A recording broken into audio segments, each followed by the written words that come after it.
pour synthétiser, Crisp, ce genre de petit chat en bas à droite sur les sites internet. On a 600 000 entreprises qui nous utilisent. Les gens, ils ont aimé très vite en fait, que ce soit plutôt joli et simple à utiliser. Parce que toute la concurrence, c'était moche. On a fait une V2 qui était vraiment pro. Ça gère du mail, ça gère tous tes réseaux sociaux. Tu m'as dit, on est en train de créer notre propre compétiteur. Exactement. Le seul moyen de déléguer, c'est de déléguer. Et donc, faut comprendre aussi que la personne que tu vas recruter, elle sera pas opérationnelle tout de suite. On dit qu'il y a une startup sur 10 qui marche. Du coup, il faut essayer 10 fois. Avant de vous présenter cet épisode, j'aimerais remercier notre partenaire. C'est BNP Paribas Banque Privée, la banque des dirigeants, des CEO et des entrepreneurs. BNP Paribas Banque Privée, c'est tout simplement la première banque privée de France. C'est 140 milliards d'euros d'actifs sous gestion et 1200 banquiers privés certifiés présents partout sur le territoire. Vous le savez, quand on est entrepreneur et qu'on dirige une entreprise, on est obligé d'être à 100% sur son business. Et le risque, vous le connaissez, c'est de s'oublier. Et c'est là que BNP Paribas Banque Privée intervient. Il vous accompagne à chaque étape de votre aventure entrepreneuriale, sur les enjeux patrimoniaux et financiers jusqu'à la cession ou la transmission de votre entreprise. Aujourd'hui, BNP Paribas accompagne un tiers des PME, 2/3 des ETI et 90% des startups du Next 40. Et pour en apprendre davantage sur l'entrepreneuriat et les sujets patrimoniaux, je vous invite à les suivre sur Instagram où ils partagent plein de contenus intéressants. Leur compte c'est @partner in business. Encore merci à BNP Paribas Banque Privée de nous soutenir dans notre mission, inspirer un maximum de personnes à entreprendre. Bonne écoute. Salut à toutes et tous, c'est Yacine. Bienvenue dans ce nouvel épisode de Dans la tête d'un CEO. Un mois de janvier qui n'en termine pas, mais je suis très content de recevoir quelqu'un avec qui on va parler de bootstrapping, d'offres de rachat refusées, et moi j'adore, c'est peut-être la chose la plus importante. Il bosse sans objectif et sans deadline. Pourquoi pas? Mais justement, est-ce que tu recommanderais ça à tout entrepreneur, Baptiste? Tu commences directement par ça, dans le vif du sujet. Je t'ai dit, on n'a pas le time. Non, mais je rigole. Vas-y, attends, présente-toi, cher Baptiste. Qu'est-ce que tu as monté? Bonjour à tous, je suis Baptiste Jamin, CEO et cofondateur de Crisp. Donc, pour synthétiser, Crisp, ce genre de petit chat en bas à droite sur les sites internet. On a commencé par ça. Et vous avez forcément utilisé un chat Crisp cette semaine. Aujourd'hui, Crisp, on est présent dans quasiment tous les pays du monde. On a 600 000 entreprises qui nous utilisent. Et sur un mois, ça représente à peu près entre 150 et 200 millions de personnes qui vont voir un chat Crisp et qui vont l'utiliser. C'est quand même énorme. Et tu dirais qu'il y a combien ne serait-ce que d'échanges de messages par personne? Ça fait combien là, en ce moment, il doit y avoir un million de personnes en train de chatter sur la plateforme. Incroyable. C'est colossal, ouais. Quel âge la boîte, tu nous as dit ou pas? On a fêté nos 10 ans juin 2025.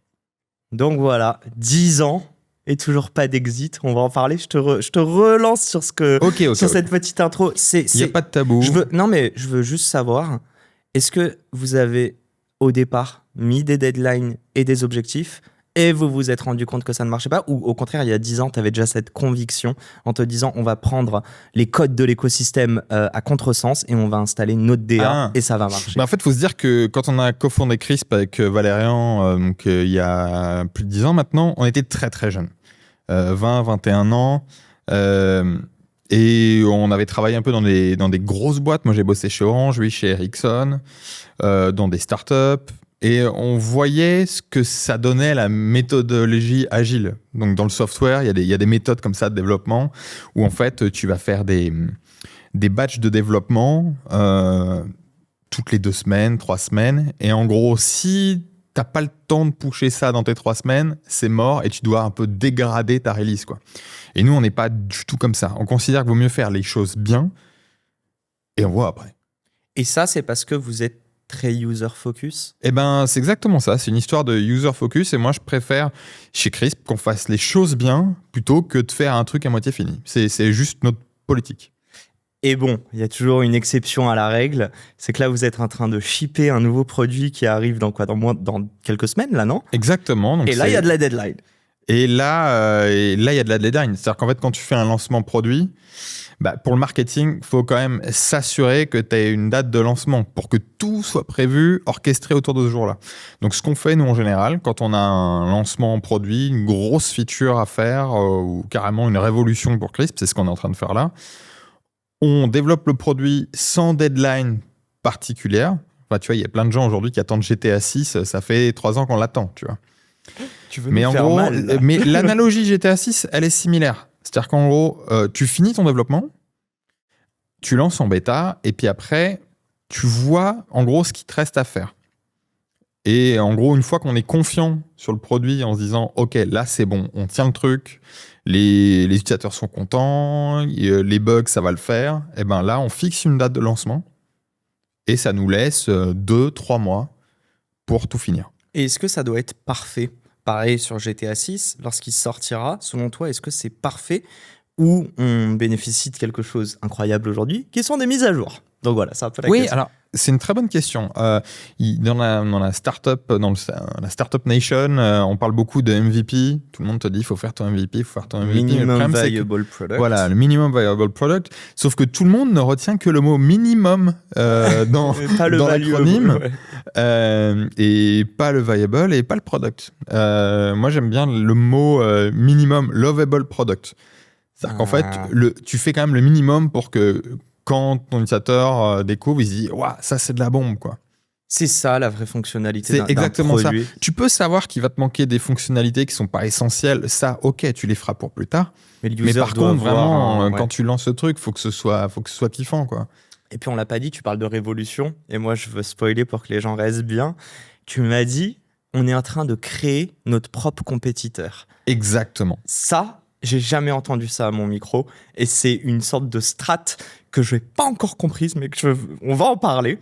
Vas-y, ouais. Non, mais on va faire un beau tour dans ta tête. Moi, tu le sais, je t'en ai parlé, puis mes auditeurs le savent. Moi, ce qui m'intéresse, c'est incroyable ce que tu as fait depuis 10 ans. Mais merci, je veux parler je suis pas au tout seul. Baptiste d'il y a 10 ans, 10 Ok. ans avant. Il avait plus de cheveux. Autant je fais des blagues sur l'âge, autant la calvitie, je respecte, je dis rien. Ok, T'inquiète. ouais, bah ça. Non, mais je vais être frappé par ça dans pas si longtemps, je pense. Mais vas-y, je touche mon crâne. Bref, question toute simple. Est-ce que tu es capable de revoir dans ton parcours ce que représentait l'entrepreneuriat pour toi plus jeune? Genre, à quel moment tu as commencé à assimiler? Et surtout, est-ce qu'il y a eu un déclic? Ou est-ce que ça a été plein de petites étapes sans que tu t'en rendes compte qui t'ont mené vers ça? Eh ben, c'est la deuxième chose. C'est-à-dire qu'en gros, ça s'est fait petit à petit. Moi, je suis tombé dans la marmite du code déjà avant l'entrepreneuriat quand j'avais 12 ans. Ah, et moi, je suis un geek. Valérian, mon cofondateur, est un geek. On est deux geeks, c'est comme ça. Il faut l'assumer. Enfin, aujourd'hui, je pense que c'est une force quand tu fais une boîte de product. C'était pas si facile quand t'es plus jeune, mais ouais, socialement, on est totalement, on est comme ça. Enfin, c'est nous. Raconte tes premières lignes de code. T'as quel âge? Moi, j'avais 12 ans. C'était pour faire des jeux vidéo. Tu codais quoi? Je codais des petits jeux vidéo, ce qu'on appelle des RPG, des trucs en 2D, 2D isométrique. Et j'ai commencé à rencontrer d'autres jeunes qui avaient mon âge sur des forums, puis après sur MSN. C'est quoi les forums à l'époque? Alors, j'en ai rencontré certains de ce forum-là. Alors, ça s'appelait Frog Creator. Okay. C'est un truc qui est... Mais en fait, à l'époque, tu avais vraiment cette notion de forum. Maintenant, ça a disparu, ça a été englobé par Facebook, mais à l'époque, vraiment, tu avais des forums, des vraies communautés. Et j'avais plein d'ados de mon âge sur ce forum. Et après, on s'ajoutait nos blagues sur MSN, quoi. Et on crée vraiment des projets complexes à plusieurs. Est-ce qu'à ce moment-là... À 3, à 4 tu me dis 12 ans. Bon, allez, on va avancer un petit peu. Tu as peut-être 13, 14, 15 ans. Tu fais ton réel premier projet avec plusieurs mains. Entre ces laps de temps, il y en a eu quelques-uns. 3, 4, ouais. Alors, je vais te demander un exemple, mais surtout, est-ce que tu as l'impression d'entreprendre à ce moment-là? Mais pas du tout. Tu t'éclates juste? Alors, on s'éclate juste. Tu fais comme des caplas avec tes potes, quoi. C'est un jeu. C'est un peu ça, mais genre, on faisait des hébergeurs web, des petits logiciels, des systèmes de chat, des jeux vidéo, beaucoup. Et beaucoup passionnés par le faire. C'est-à-dire qu'en fait, c'est pas spécialement l'argent qui nous motivait, voire pas du tout. Mais on était intéressés par faire le truc, le construire. Et le moment où tu appuies sur le bouton et que ça marche. Et que t'es enfant, en fait, parce que t'es un gosse. Quand tu joues, tu crées des choses en t'amusant et ça te forge énormément, t'apprends énormément de choses. Même dans le relationnel, quand tu crées comme ça un projet de jeu vidéo à 4, tu vois, il y a ceux qui vont designer le jeu, ceux qui vont faire l'histoire, ceux qui vont faire le back-end. Toi, tu faisais quoi? C'est front ou back? Le moteur de jeu. Le moteur de jeu. Ah oui, donc encore plus technique là. Bah, très technique, ouais. Le cœur même du donc c'était hyper intéressant. Et il y avait des devs parfois qui avaient plus de 18 ans, qui étaient des ingés qui contribuaient à nos projets, des graphistes pareil, qui étaient majeurs. C'est quoi le premier projet où là, si je t'en parle, tu te dis putain, il y a eu un truc. J'étais en fait, c'est des trucs qu'on n'a jamais sortis en fait. Bah, c'est toujours le truc qui a été en pré-release, mais c'est... En tout cas, c'est ce qui nous a forgé. Et Valérian, le cofondateur de Crisp, lui, on ne se connaissait pas à l'époque, mais il a vécu un parcours très similaire. À savoir, lui, il a commencé plus tard, vers 16 ans, et pareil, rencontrer des ados sur Internet et faire ce qu'on appelle des side projects maintenant. Rencontrer des ados sur Internet. Faire des projets sans ambition pour le fun. Et moi, j'ai continué sur cette voie-là assez longtemps. Après, j'ai créé un système d'anti-spam quand j'avais 18 ans, qui a été un gros succès, qui a eu 300 000 utilisateurs. Je ne sais pas si vous voyez cette feature sur les utilisateurs d'iPhone pour te loguer avec un Apple ID, mais sans donner ton vrai mail. Tu sais, ça te fait un faux mail Apple. Toi, tu n'utilises pas Apple. Bah si, mais si, ok, j'ai compris, tu parles de l'iCloud là ? Ouais, quand tu te login sur une appli, tu vois, okay, tu peux te sign up sans donner ton vrai mail. Et j'ai fait cette feature-là, mais bien avant Apple. Et là, quand tu dis 300K de users, tu le lances sur quoi ? Ah bah moi, à l'époque, je savais pas faire du tout de marketing. Donc j'ai fait mon site, j'ai commencé à publish sur Twitter. Donc c'est Twitter. Et après, j'ai eu 200 users sur la plateforme. J'ai mis sur des forums. Et après, j'étais repéré par un journaliste en Bretagne. Parce que moi, je faisais mes études en Bretagne. Et puis, il y a le journaliste à Lannion qui m'invite à la rédac. Et voilà, il me demande de parler de mon histoire, du projet que je fais. Et en fait, le lundi, ils ont un creux. Il n'y a pas d'actu. Et ils ont foutu ma gueule avec mon appli dans toute la Bretagne. Tellement drôle. Et c'était n'importe quoi. C'est-à-dire qu'en fait, le lundi, j'avais un pic d'utilisation, mais énorme. Je devais faire 1000 ou 4000 inscriptions à l'heure.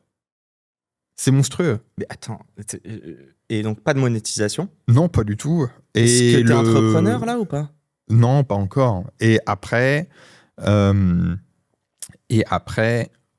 le vendredi, donc à l'époque j'étais en IUT, j'étais en train de faire ce qu'on appelle un examen, quoi. J'étais en train de faire un examen et quand je sors de l'examen, j'ai mon téléphone qui arrête pas de vibrer et il y a un blogueur qui s'appelle Corben qui parlait de mon projet sur son blog et là c'est pareil, à nouveau un raz-de-marée. Et donc voilà, c'est les premiers succès d'un jeune de 18 ans qui sort de chez ses parents, quoi. 300K de users. Ou ce blogueur que tu connaissais, qui j'imagine a une certaine notoriété dans le milieu, qui te republie. Mais Corben, c'est encore aujourd'hui, c'est quelqu'un de connu que tu peux trouver sur YouTube maintenant. Entre les deux, c'est quoi qui, toi, t'a donné le plus de légitimité aujourd'hui à te retrouver à la tête de Crisp ? Ça s'est fait petit à petit. Après, moi, j'étais toujours intéressé par faire d'autres projets. J'ai commencé à rencontrer des copains en Bretagne qui avaient cette même ambition que moi, notamment Valérian. Et puis après, école d'ingénieur, on s'emmerdait, mais t'as pas idée, quoi. Mais vraiment. Plus qu'à l'IUT ? Ah non, l'IUT, moi j'ai adoré. Mais ouais, donc ok, tu t'emmerdais pas forcément là-bas. Non, j'étais hyper intéressé. Et Valérian, tu l'as rencontré là-bas. Hein. Alors, je l'ai rencontré un peu plus tard, Valérian, quand j'étais en école d'ingénieur à Lannion. Et voilà, on s'emmerdait, mais énormément. Et voilà, on a commencé là à faire Crisp, à avoir l'idée de Crisp.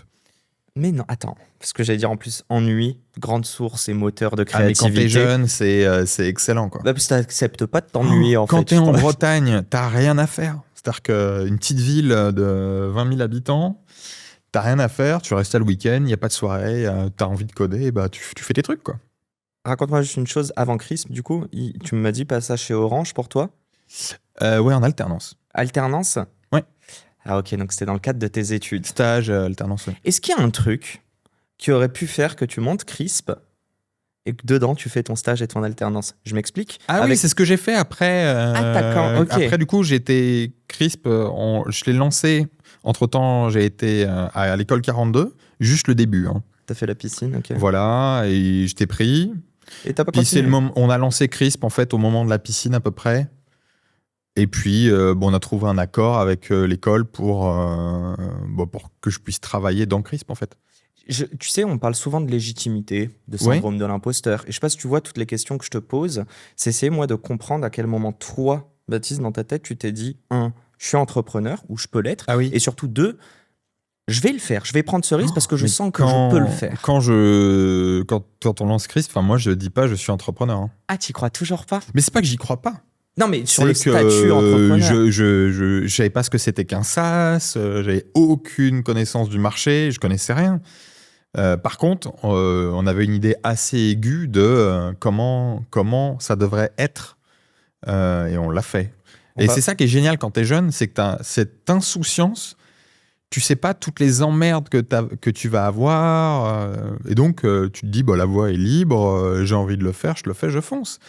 Et il n'y a pas cette histoire de syndrome de l'imposteur, pas du tout. Ces emmerdes dont tu parles, si tu les avais intellectualisées, conscientisées, tu serais allé quand même ou pas? Oui, mais on aurait peut-être fait le truc différemment. Ok, ouais, drivé par la peur, donc peut-être moins d'ambition, moins de... Ouais, exactement. Okay. Tu fais plus les choses pareilles après. Tu vois les embûches que tu vas avoir. Donc, tu vois, maintenant, on a toujours des conseils d'avocat, des choses comme ça. Avant, l'avocat, qu'est-ce qu'on s'en fout, tu vois. Créer sa boîte, qu'est-ce qu'on s'en fout. Enfin, tu fonces et puis tu lances le produit. Tu as créé ta boîte. Vous avez monté le produit. Donc là, tu es avec Valérian. Il y a d'autres personnes à ce moment-là ou vous êtes vraiment que vous deux? On termine sur ce déclic entrepreneur. Moi, je veux comprendre. Aujourd'hui, tu es entrepreneur ou pas, Baptiste? Oh, je suis entrepreneur, oui, c'est bon. J'ai gagné les galons, c'est bon. À quel moment tu t'es senti entrepreneur? Est-ce qu'il y a un événement? Est-ce que c'est le premier euro de chiffre d'affaires? Vraiment là où je me suis dit ça marche. Tu vois, quand on a commencé Crisp, au début, je vivais avec pas grand-chose. C'était 700 € par mois, hein, mais vraiment, vraiment rien. J'ai vendu ma bagnole, j'avais vendu tout ce que j'avais pour que ça dure le plus longtemps possible avant qu'on trouve notre market fit. Et j'ai même déménagé chez Valérian pour gagner du temps, que ça coûte moins cher, etc. Et après, il y a eu un moment où Crisp, ça a commencé à marcher, quand on a fait notre V2 en février 2016 ou 2017, je ne sais plus, mais 2017. Et à ce moment-là, on fait x2 sur le MRR en une journée. On commence à passer de 5K à 10K en un jour. Et puis après, ça monte. Et là, on commence à se payer. Et quand tu passes de 700 € par mois à plus, c'est quand même, là, tu te dis, OK, là, on a créé un truc et on peut en vivre et c'est cool. Donc, c'est le jour où la sauce prend. Et c'est drôle, hein. Tu as dit que tu n'étais pas bon en marketing, en tout cas à l'époque. Je pense que tu n'étais pas le meilleur des sales non plus. Pour toi, le produit devait répondre à une problématique et apporter cette solution. Et c'est ça qui créera de la valeur et de l'argent. Ouais, alors en fait, quand on crée une boîte, il y a toujours ceux qui disent « alors, il faut s'associer avec un designer, un marketeur et avoir un bon dev ». En fait, nous, on était, si tu dois placer les curseurs comme dans un jeu vidéo, tu vois, quand tu tapes son personnage, nous, on avait le curseur au taquet sur le dev. Et le product. Vraiment, voilà, le product, c'était là le truc où on était au taquet. Et le reste, très, très bas. Ok. Et du coup, il a fallu tout apprendre. Mais quand tu vois les choses différemment, tu fais les choses différemment. Et c'est pas un problème. Mais t'apprends sur le tas. Et je pense que c'est ça, la vraie force quand on entreprend.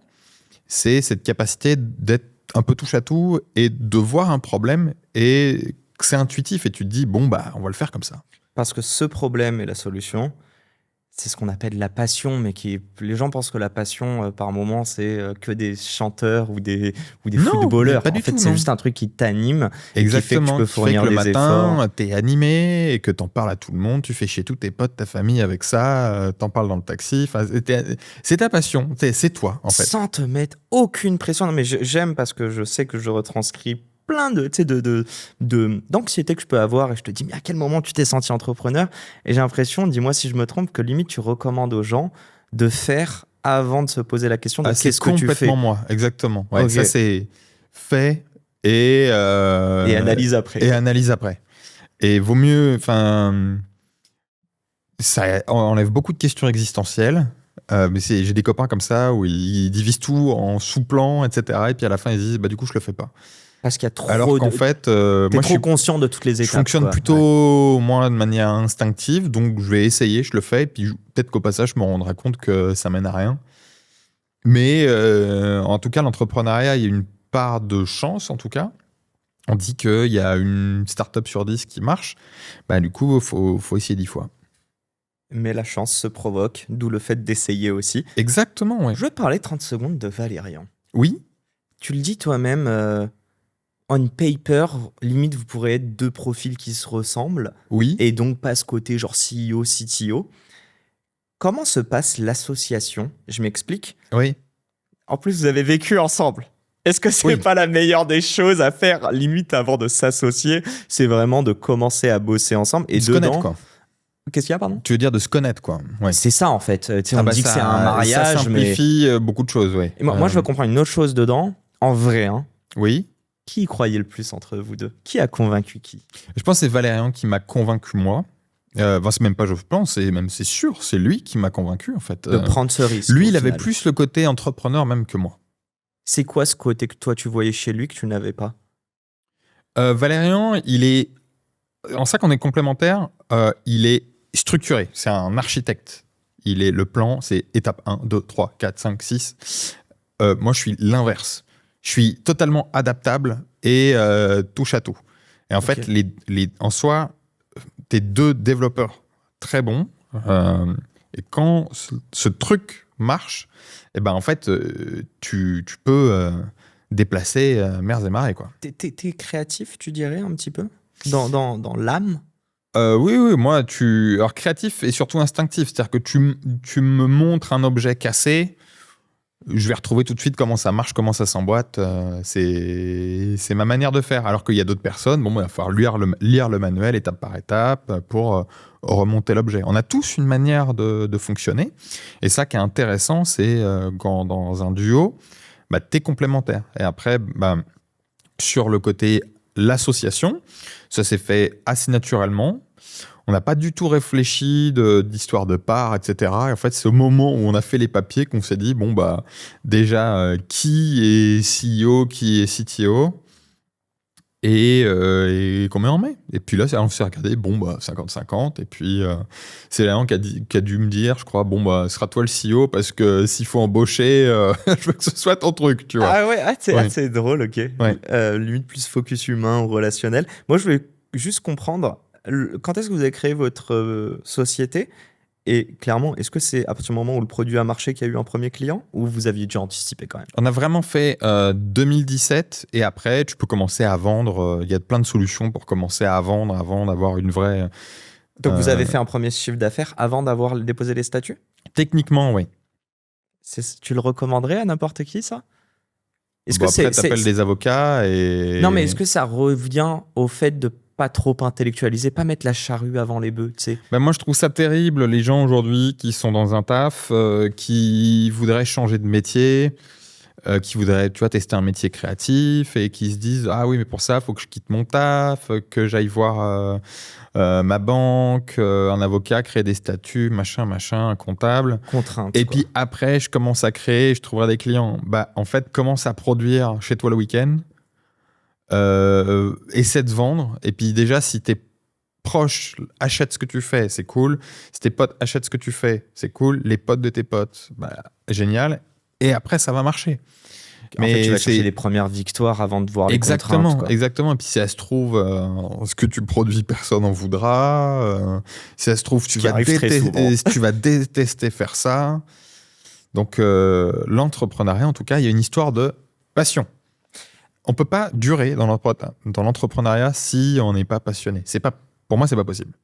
Je voulais te poser une question. Tu parles de passion juste avant. Et puis, moi, je suis convaincu, dis-moi si je me trompe, mais que l'entrepreneuriat, avec les expériences, t'oblige à mieux te connaître, quoi. Même si tu veux pas, t'es obligé, t'es confronté à ça. C'est juste, c'était quoi ta vision de la vie professionnelle quand t'avais 12 ans et que tu commences à coder ? Qu'est-ce que représente... Qu'est-ce que j'imaginais du monde professionnel ? De tout le monde. On te parle de carrière. Peut-être que t'as entendu le mot bac, puis retraite, puis CDI. Bon, bac, CDI, retraite plutôt, mais... C'était quoi pour toi Moi, ça je m'imaginais clairement faire du code, mais un truc que je me suis rendu compte vite, c'est que j'aimais un peu tout faire. Et donc, tu vois, quand tu es au collège, tu as ces fameuses réunions où tu vas voir des gens pour t'orienter, des professionnels, et à chaque fois, ils me disaient, mais non, c'est pas possible ça. Tu peux pas faire ça et ça et ça, et c'est pas possible. Il va falloir choisir une école qui fait une des choses et te spécialiser là-dedans, ce sera pas possible. Et je me suis dit, mais c'est pas ce que je veux. Et au final, après, au bac, je me suis fait virer de mon lycée juste avant le bac, malheureusement. Mais non, t'as fait des dingueries? Piratage, des choses comme ça. Voilà, quand tu t'ennuies à l'internat, tu peux faire des choses comme ça. Et au final, après, je suis parti en IUT, en réseau. Et j'ai pas pris l'informatique, ni de trucs d'entrepreneuriat, parce que je me suis dit, il y a un truc, le réseau, ça s'apprend pas en MOOC, ça s'apprend pas online. Il faut du matos, donc je vais faire ça. Ok. Et comme c'était justement très touche à tout, j'ai pu toucher à tout et j'ai adoré ça. Mais juste ces trucs-là, tu te fais virer la veille de ton bac. Bon, tu nous as parlé, l'IUT t'as aimé, mais l'école d'ingé un peu moins. T'étais anxieux vis-à-vis de ton avenir professionnel par rapport à ce qu'on te renvoyait plus jeune ou pas du tout? Pas du tout, non. Ok, donc. Non, je savais que j'arriverais à quoi. trouver sans aucun problème. Ouais. Ok, et je crois que le Baptiste, 10 ans plus tard, peut dire, ou un peu plus, que tu avais raison. On revient sur une chose qui m'intéresse énormément, c'est le 0 to 1. Et là, on va vraiment parler aussi de comment vous avez pu installer votre management en interne, recruter. Oui, okay. Mais avant ça, pendant combien de temps vous êtes que deux avant le premier employé? Et il se passe quoi pendant ce temps? Qu'est-ce que vous faites? Rien, on fait rien. Non, en fait, déjà, Crisp, on a tout bootstrappé. Ça, on n'en a pas parlé, mais Crisp est encore aujourd'hui 100% autofinancé. Donc, pas de levée de fonds. Non, zéro. Actionnariat à 100%. Et même pas de dette, BPI ou je sais pas quoi. Rien. Vous avez mis des thunes, toi et Valérian, au début, pour démarrer? Des centaines d'euros, ça se compte. Mais oui, je suis bête. Tu me dis que tu n'avais pas d'argent. Oui. Okay. Non, mais tu as acheté un nom de domaine. Okay. Comme on n'avait pas trop d'argent, on optimisait tout sur les serveurs. Et donc, du coup, les premières étapes, tu bosses sur la V1 de ce produit? Ouais, on fait tout nous-mêmes. Mais vraiment, les vidéos, on fait tout nous-mêmes, le design, on lance ce produit, on commence à faire un petit peu de chiffre d'affaires. Et après, on fait une V2 de ce produit. Et là, ça commence à marcher. Et c'est là où on va commencer après à créer une société et déléguer certaines choses. Alors attends, on avance un petit peu vite. Moi, je veux savoir c'est quoi la diff entre la V1 et la V2 et surtout, pourquoi il y a une V2 alors que vous faites du CA sur le V1 et en fait, la V1 de Crisp, elle a été gratuite pendant très longtemps.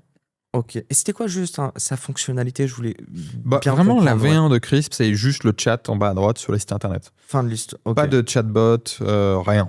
Okay. Juste ça. Ok, c'est pas un agent conversationnel, c'est juste... Non, et pas du tout, non. Une infra de conversation avec quelqu'un autour qui peut répondre. Exactement, okay. Ouais, c'est ce qu'on vend. Un système de gestion de la relation client entre humain et humain. Qu'est-ce qui marche et quelles sont ses limites? Les gens, ils ont aimé très vite en fait, que ce soit plutôt joli et simple à utiliser. Parce que toute la concurrence, c'était des clicodromes, c'était moche, très complexe, lent. Là où on s'est inspiré, nous, du monde du consumer, du B2C. Ah non, pas MSN, ouais, plutôt non, on est un peu vieux, là. iMessage, Messenger. On a repris les mêmes codes et on a repackagé ça dans un truc plus business, en tout cas. Je vois pas pourquoi on devrait avoir une interface à la Salesforce pour parler à ses clients et vice-versa pour les clients. Pourquoi il devrait avoir une boîte de chat toute pourrie Chat que tu as vu chez Orange, j'imagine? Entre autres, oui, mais tout le monde avait des merdes, faut le dire. C'était ce marché était fait de merde. Et donc vous répondez avec, on peut dire que la V1 c'est un MVP qui déjà répond à une problématique. C'est vraiment MVP. C'est-à-dire que tu pouvais pas partager de fichiers, il manquait énormément de choses. Et ça a été le truc avec la V1. Ça a été de catch up la compétition, qui, elle, existait depuis des années. Elle avait plein de fonctionnalités. Il a fallu catch up ça.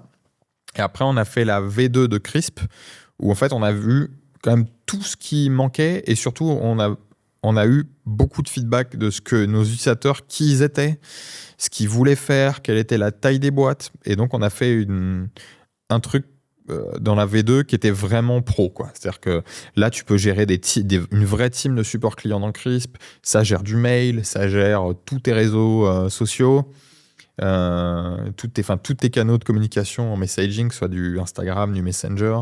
C'est quoi, ça se plug en API à chaque fois ou c'est quoi? Ouais, on a fait des intégrations, énormément d'intégrations dans la V2 de Crisp.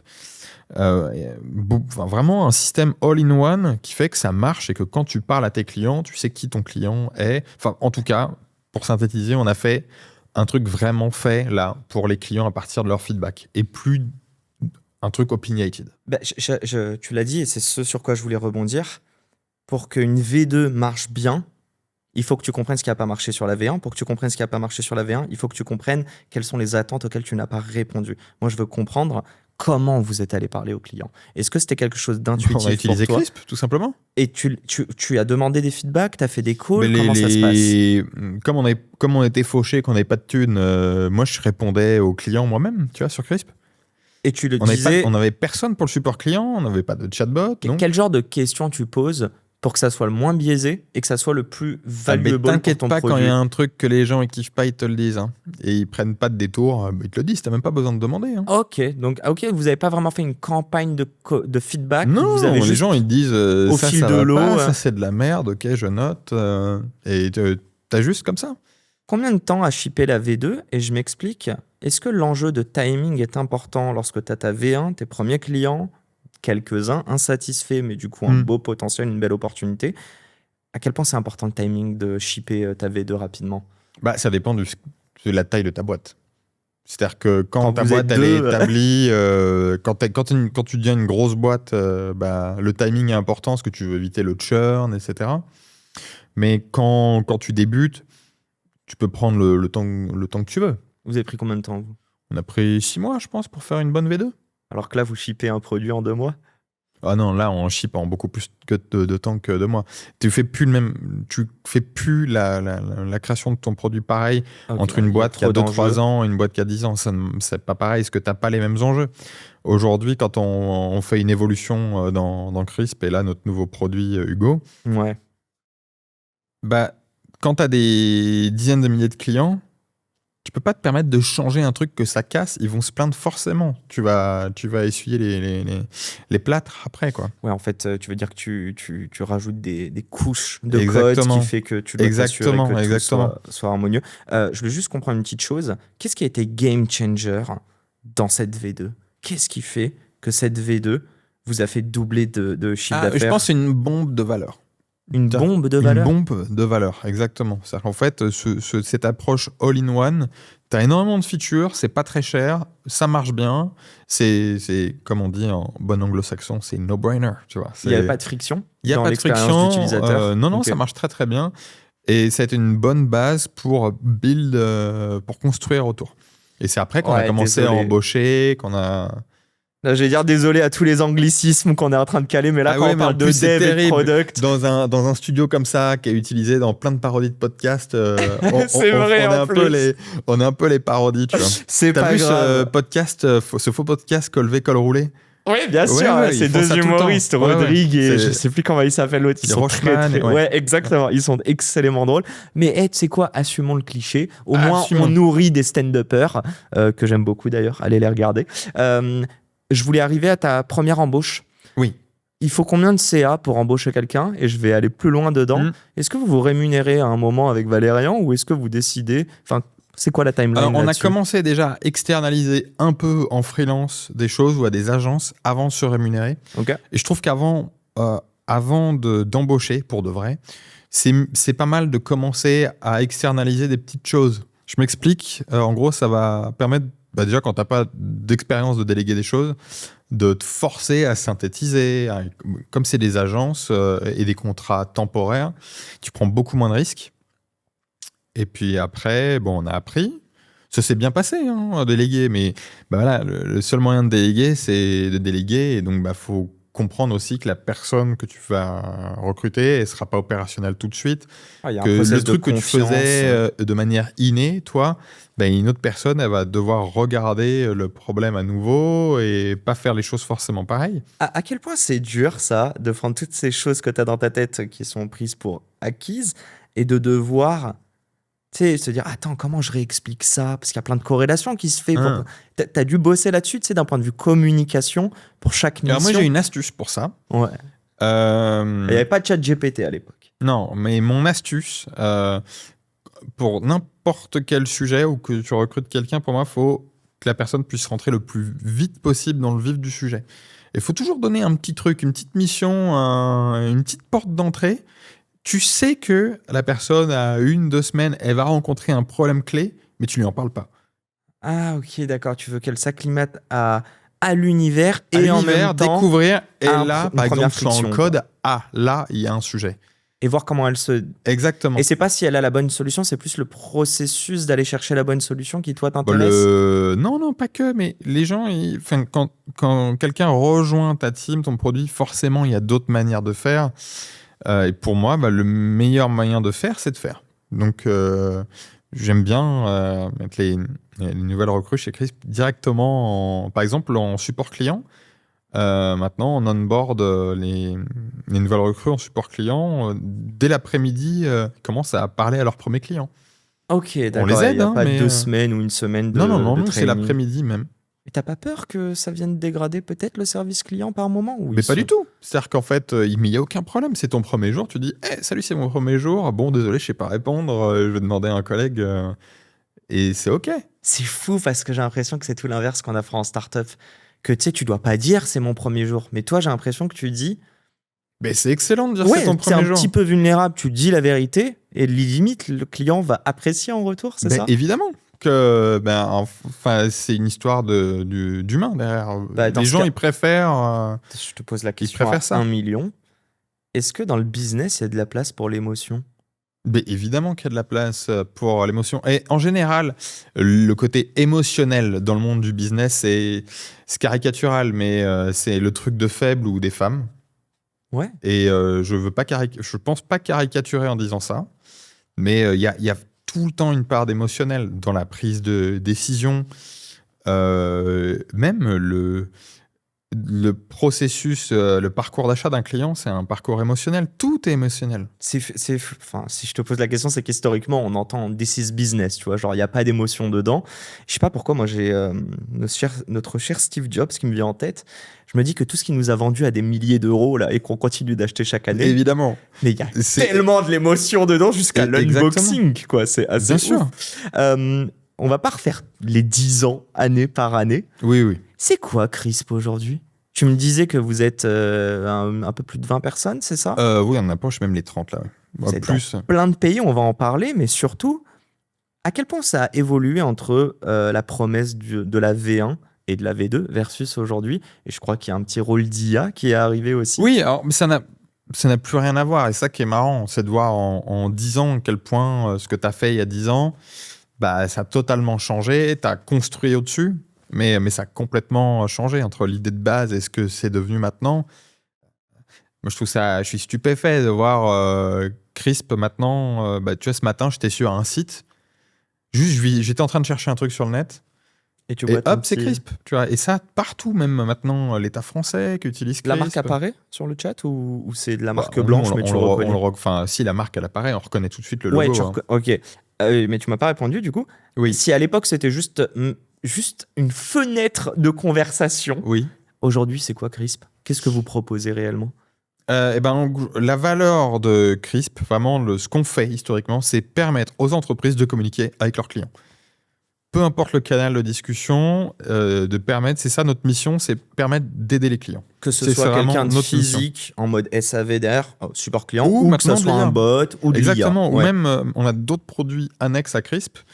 On a un système de base de connaissances, ce qui fait que quand tu tapes sur Google ton problème, hop, tu as une page d'aide qui va expliquer comment résoudre ton problème. On a plein de solutions qui permettent d'aider les clients à ne pas avoir de problème finalement. C'est vraiment notre mission, c'est d'aider les clients de nos clients. J'imagine que plus il y a de clients, plus il y a de cas d'usage que tu anticipes. Exactement. Pas, plus il y a de galères, mais plus il y a d'opportunités. Bien sûr. Moi, je veux parler d'une galère. Je ne l'ai pas en tête, c'est un peu la question que je te pose. Ça a été quoi en 10 ans la pire galère et si on se parle aujourd'hui, c'est que vous en êtes sorti. Ça a été quoi un truc où ça t'a vraiment donné du fil à retordre en tant qu'entrepreneur? Moi, c'est le légal. Ou moi, le légal, quand on a des emmerdes, ça peut fortement, tu parlais de l'émotionnel, ça peut, je n'aime pas ça. Tu vois pas la solution, tu connais pas assez. Tu la connais pas. Ok. Tu la connais pas. Mais c'est ça ce que je trouve cool, c'est qu'avec le temps, tu crées de l'expérience et puis tu as une emmerde qui t'arrive et ça te glisse dessus. Parce que tu as déjà vécu cette merde et que tu t'en es sorti. Tu minimises tu te dis, en fait, c'est pas grave. Et in fine, en fait, c'est pas grave. Et je reboucle, c'est une autre transition, mais qui dit beaucoup de cas d'usage dit multiplication des cerveaux en interne pour les gérer. Parce que toi et Valérian, je pense pas que vous pouvez tout faire tout seul. Moi, je veux comprendre une petite chose. Et là, on va parler un petit peu de valeur, de management, de comment vous gérez ça. Je reprends. Vous avez commencé avec des freelances, avec une agence. Il y a un budget, il y a des tâches, il y a une deadline en général. Ou pas, mais oui. Non, elle est là. Est-ce qu'elle est respectée? Je ne sais pas. Mais même l'agence doit fonctionner avec des deadlines en fonction de ses freelances. Est-ce que tu peux m'expliquer comment vous avez installé ce zéro objectif, zéro deadline? Et si vous êtes vivant 10 ans plus tard, c'est que ça a dû porter ses fruits. Sur notre site internet, on a un manifeste et qui explique que notre manifeste, en fait, on n'a pas de process et que c'est le bordel. Et que c'est dans genre de chaos qu'on a appris les choses. Le management initialement chez Crisp, c'est 0. C'est-à-dire que ça s'est appris sur le... Full indépendance des gens en interne. Exactement. Et full responsabilité. Exactement. Ok. Et donc, ça marche pas après pour tout le monde, mais en tout cas au recrutement, on cherche de faire en sorte d'avoir des profils qui sont assez autodidactes et assez touche à tout. Curieux, et ça, c'est pas mal parce que quand tu crées une équipe autonome, après, on n'a pas une structure pyramidale chez Crisp. C'est pas du tout pyramidal. Très flat, tout le monde. C'est plutôt flat, oui. Okay. Et le but, c'est que s'il y a un problème et qu'il y a un éléphant dans la pièce, un truc évident à gérer, il n'y a pas... Vas-y, tu vois. Tout le monde... pour que ça marche, c'est que tout le monde doit être... tu vois, dans le même bateau avec un objectif. Qui arrive, ça, à faire en sorte que quelqu'un au SAV ait autant d'envie que le produit marche et que le CA augmente et la satisfaction client que le CEO de la boîte qui a toutes les billes dedans? Là, je parle de toi. Comment tu fais en sorte de mesurer cet engagement, notamment en entretien d'embauche? En général, déjà, les gens, toute notre équipe de support client, c'est des gens, tu les as en face, c'est tes potes, quoi. Ah ouais? Et c'est important, ça, de le voir en entretien pour toi. Ah oui, mais c'est comme quand tu rentres dans un Apple Store. Quand tu rentres dans un Apple Store, le vendeur, tout de suite, c'est ton pote. C'est ça qui... Et nous, on fait exactement ce principe-là, d'ailleurs, sur notre support. C'est comme un Apple Store. C'est pensé comme ça. Maintenant, ça veut dire, par exemple, sur le support client, c'est des gens... L'idée d'aider les clients à la fin, que ce soit notre mission, c'est très important pour eux. Et donc, le fait que toute la brain, le produit soit orienté autour de ça, je peux te dire que quand il y a une panne chez Crisp ou un problème, ils se battent pour que ce soit résolu. Ils vont nous recontacter sur Slack jusqu'à ce que le bug il soit résolu, tu vois. Est-ce que la bonne solution des deux cofondateurs, c'est d'expliquer à quel point tu représentes 1/20 de la boîte, qui que ce soit, vous êtes 20 personnes en interne. Ah oui. À quel point ton job est important? C'est même pas forcément ça. Non. Et puis nous, on n'a pas un management à l'américaine. Attends, alors moi, je veux poser une question depuis tout à l'heure. Est-ce que le management que tu as créé, c'est tout simplement parce que ça vous correspondait à toi et Valérian et qu'il n'y avait aucune raison que vous vous adaptiez à un système Alors, archaïque? il y a des choses que tu es obligé d'adapter. En fait, on a tout le système de management sur Crisp, c'est construit parce qu'il n'y avait pas de management. Et qu'à un moment, ce qui est compliqué, c'est quand tu grandis et que le nombre de personnes dans une structure augmente, en fait, une structure humaine, c'est un maillage en étoile. C'est-à-dire qu'en fait, le nombre de liens dans la structure devient très complexe. C'est-à-dire que toi, en tant que dirigeant, quand tu donnes une info à une personne avant, tout le monde est au courant. Maintenant, l'info, faut en faire limite des tonnes pour que tout le monde ait la même information, la même idée de cette information. Donc, après, moi, j'ai pris une formation aussi en management. On parle beaucoup de coaching maintenant. Donc j'ai fait ça. Ok.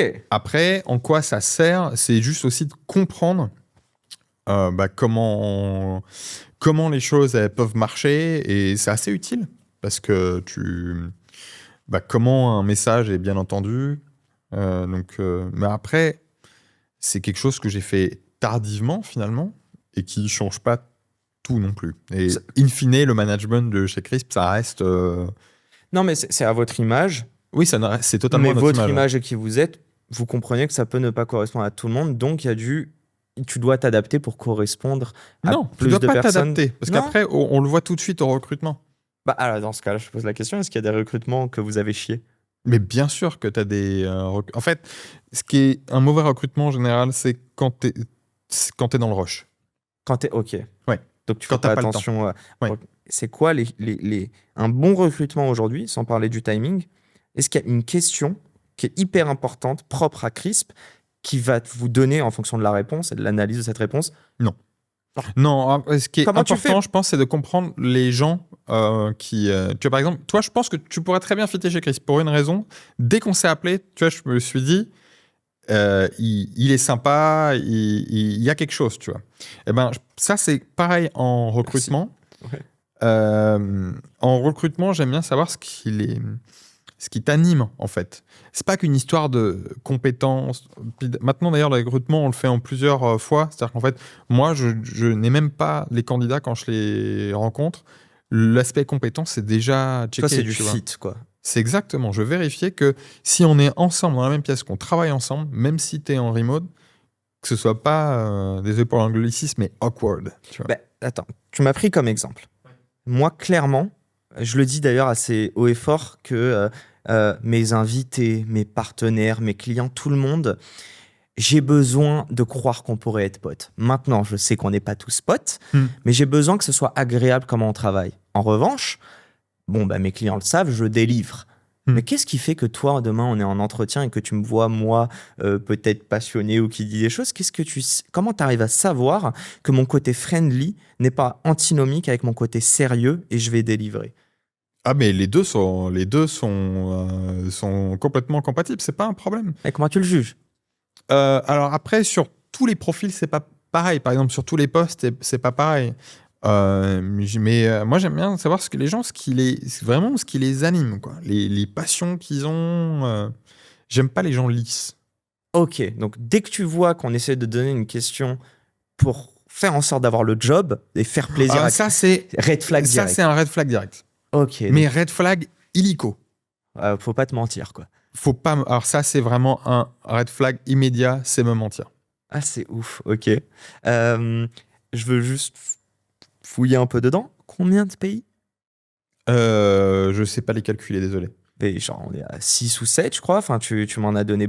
Beaucoup plus que ça. Non, Combien de pays qu'il n'y a pardon. pas? Non, désolé, j'avais entendu combien de pays. Non, pas de pays. De pays représentés chez tes employés. Combien de nationalités? Et surtout, ils sont basés dans différents pays, différents fuseaux. Le cœur de Crisp, c'est la France. C'est vraiment là où tout ce qui est le product est fait. Après, sur le support client, comme on a des clients partout dans le monde, pour reprendre l'anglicisme, on fait du follow the sun. Du quoi? Follow the sun. En fait, Okay. tu vas là, tu prends les gens là où c'est le soleil. Ouais, ok. Donc, on a des clients en Asie, on fait en sorte d'avoir une équipe en Asie. On a des clients en Amérique latine. D'ailleurs, vos clients sont répartis partout dans le monde? Ah ouais, vraiment. C'est-à-dire que nous, notre support, c'est tous les jours 24/24 du coup, et sauf le week-end. Alors, on y arrive, je veux parler de l'international. Oui. On va pas passer 3 ans là-dessus, mais je sais que C'est simple, l'international. il y a 10 ans, on disait limite réussir en France, ensuite va à l'international. Et aujourd'hui, on te dit non, va direct à l'international. C'est quoi ton take, ton avis là-dessus? Et est-ce que tu peux donner des avis? C'est tellement simple, l'international, que je comprends pas que je comprends pas beaucoup d'entrepreneurs français sur ça, où tu vas voir leur entreprise, déjà le nom de la boîte, c'est pour la France. C'est en .fr, c'est pour la France, tout est en français sur le site, le code est en français, tout est en français, genre l'enfer pour internationaliser. Alors qu'en fait, tu peux faire l'inverse. Tu fais tout à la base pour que ce soit international. Donc, ton site en anglais, ton produit en anglais, tout. Et en fait, le français, et il s'avère que c'est juste une déclinaison de ton produit. Le last mile delivery qu'on appelle. Exactement. Tu traduis en français à dernière minute, quoi. Est-ce que c'était logique? Je sais qu'on parle de SAV, mais je crois qu'il n'y a pas que les fonctions de support client chez vous qui sont internationaux. Mais est-ce que c'est logique pour toi, pour une boîte internationale, en tout cas qui s'adresse à des clients internationaux, English first? Déjà, vous parlez en anglais en interne? Qu'est-ce qui est logique? Non, est-ce que c'est logique d'embaucher que des internationaux derrière? Est-ce qu'on peut créer une boîte internationale en France avec que des Français dedans? Oui, alors après, ceci dit, les Français, même si tu as l'anglais, etc., l'accent anglais des Français n'est pas excellent. Ça peut être c'est un facteur limitant. D'un point de vue business? Heureusement, maintenant, tu as quand même des trucs comme ChatGPT qui te permettent de tout vérifier, notamment la grammaire, les fautes d'orthographe. Moi, je parlerais d'un point de vue culture. Je pense que c'est possible. Ouais, non, vraiment, je pense que c'est possible. Et même d'un point de vue culture, c'est important pour toi, au-delà des fuseaux, mais d'avoir des gens de cultures différentes qui peuvent s'adresser au monde entier, versus que d'avoir des Français comme nous. On est Français et on sait aussi qu'on a quand même beaucoup de points communs par rapport à l'étranger parce qu'on a une culture en commun qui peut être limitante dans le business. Je pense pas qu'elle soit si limitante que ça, franchement. Ok. Donc, c'est pas forcément un sujet là-dessus. Non, après... J'aime bien, en fait, t'as pas intellectualisé, c'était l'opportunité et c'était les fuseaux horaires. Bah non, et mais aussi les bonnes personnes. C'est juste qu'on va pas embaucher des gens en France pour répondre à des... Ce serait la nuit, c'est pas pratique. Ok. Je vais avancer sur une chose, je veux parler argent. On va aller cash. Oui, ok. La question qui fâche pour le coup en France, ouais. Ah, mais du coup, t'es une boîte internationale ou française? On peut parler thunes? Si tu veux, vas-y. Bon, déjà, spoiler, je crois que tu veux pas me donner ton chiffre d'affaires. Je t'avais demandé. Je t'ai dit ok, mais je t'ai dit pourquoi. Et je te repose la question. Ok, c'est une histoire d'intelligence économique. C'est-à-dire en fait, on s'impose des règles en France. Personne ailleurs ne s'impose. C'est quoi ces règles? En fait, en France, tu as l'obligation de publication des comptes. Ce qui fait que ton concurrent ou des gens malveillants peuvent l'utiliser contre toi, en fait. Ça t'est arrivé? Oui, ça m'est arrivé, oui. Genre, vous avez publié vos comptes. Il s'est passé quoi, par exemple? Je préférerais pas. Je préférerais gentiment esquiver la question parce que je voudrais pas que ça m'arrive, justement. Ok. Mais en gros, faut s'imaginer qu'en Europe, on est des bisounours. Vraiment des bisounours. De la transparence d'un point de vue business, ok. Et que dans beaucoup de pays, c'est pas du tout des bisounours, c'est des requins. Des gros requins. Okay. Et que je comprends vraiment pas qu'en France, on se met une balle dans le pied. On nous protège pas, entrepreneurs ou business owner, en gros. Tu trouves qu'on protège pas ça? Mais c'est un scandale. Et même, t'as vu le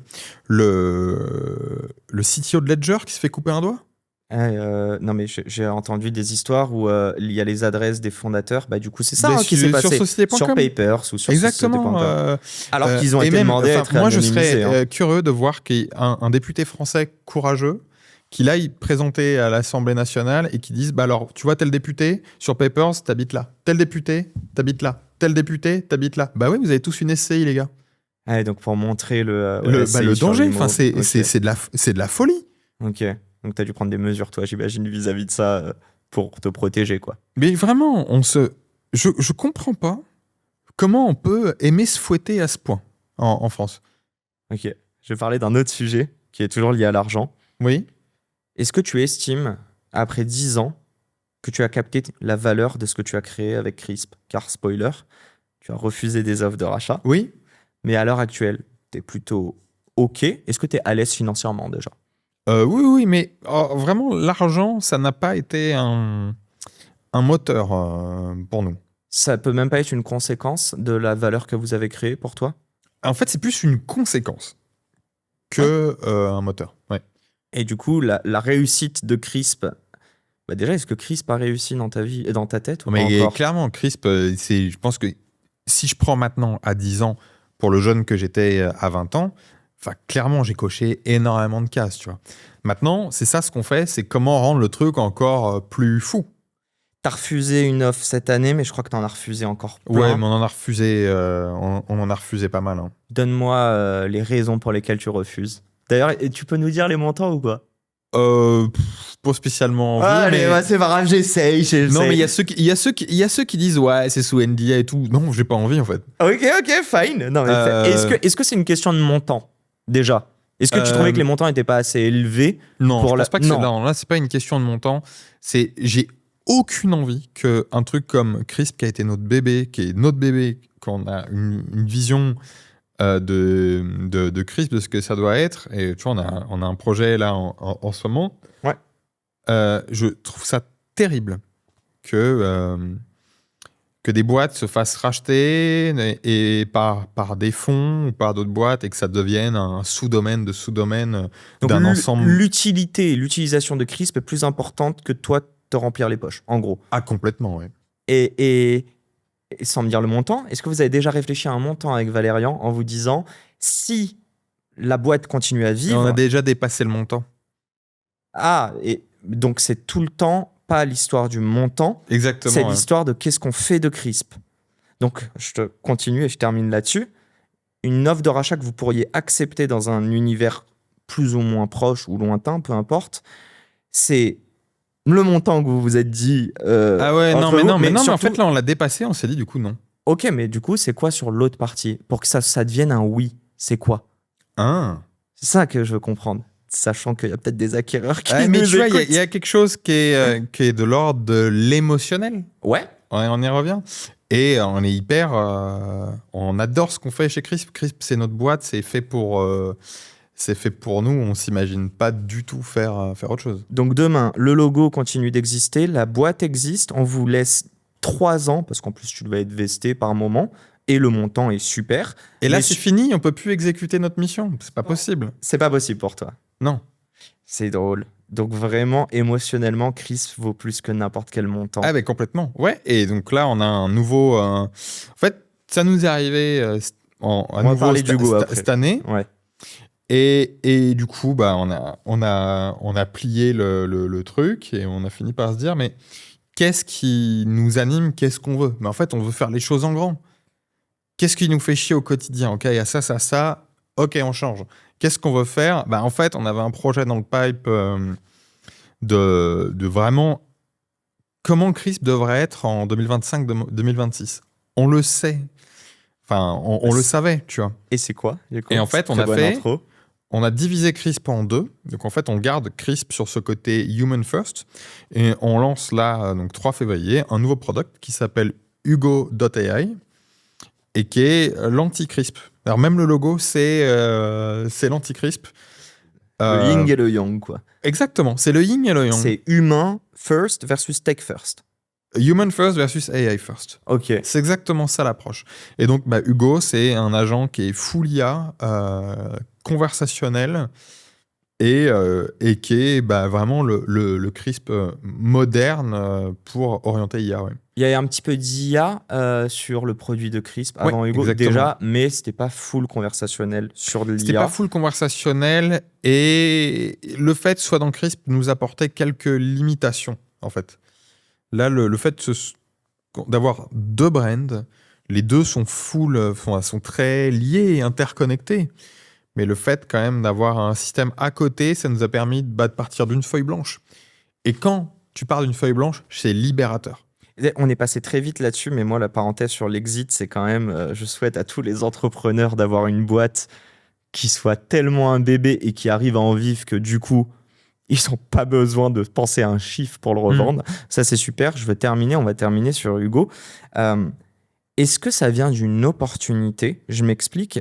Tu m'as dit, on est en train de créer notre propre compétiteur. Oui.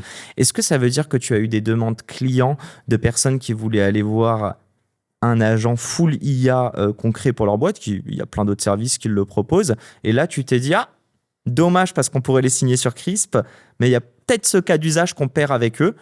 C'est quoi? Ça veut dire quoi créer son compétiteur? C'est pas quelque chose qu'on a fait en défensif. Ok. C'est quelque chose vraiment, on avait une idée de comment ça devrait être. On a fait quand même pas mal de recherches ces dernières années. C'est juste que les technos en IA n'étaient pas prêtes non plus, je pense. Mais c'est une opportunité plutôt, tu dirais. Une opportunité et on va vraiment faire les choses en grand, quoi. C'est pas le but de faire un produit en réaction à la concurrence, c'est juste être devant eux. Bon, c'est ma dernière question, je termine là-dessus, mais si tu vas très vite comprendre. Oui. C'est quoi ta vision dans 10 ans? On se parle, Crisp existe, Hugo en fait partie. Oui. C'est quoi? Qu'est-ce que représente Crisp en termes, bon, tu vas pas nous donner du CA, mais en termes de personnes, en termes de pays couverts, en termes de millions de personnes qui l'utilisent au quotidien? Qu'est-ce que c'est ton ambition? Je pense qu'on peut faire x10 encore. x10. Bah écoute, rendez-vous dans 10 ans. Avec un peu moins de cheveux, mais toujours la bonne Ça va être passion. compliqué de faire moins, mais... Bah, peut-être que je te rejoindrai là-dessus. On fera un club des chauves. Baptiste, un grand merci. Ce fut un podcast très plaisant et surtout, je termine là-dessus, mais t'as pas besoin d'argent pour lancer un produit si t'es passionné. Non. T'as pas besoin de reproduire ce que t'as vu. Tu peux avoir ta propre singularité. Surtout, aujourd'hui, maintenant, il y a l'IA, ça a complètement changé les choses. Et t'as pas besoin d'avoir peur comme moi, Yacine. Sois plutôt serein et suis ton gut feeling comme Baptiste. Donc, merde à toutes les personnes qui entreprennent. Misez sur vous, continuez d'y croire et d'impacter notre société positivement. Baptiste, merci. Merci de ton invitation. À la semaine pro pour un nouvel épisode. Ciao, ciao. C'est déjà la fin de cet épisode. J'espère qu'il vous a plu. Si c'est le cas, pourquoi vous nous le diriez pas? Laissez-nous un petit commentaire, un petit like, partagez-le à des amis, des personnes qui seraient susceptibles d'aimer cet épisode. Et n'hésitez pas non plus à nous proposer des invités pour les prochains épisodes. Le prochain épisode sort lundi, je vous laisse vous abonner dès maintenant. Et encore une fois, merci de nous soutenir et de nous écouter. Un grand merde à toutes les personnes qui entreprennent. Et à très vite pour un nouvel épisode. Ciao, ciao.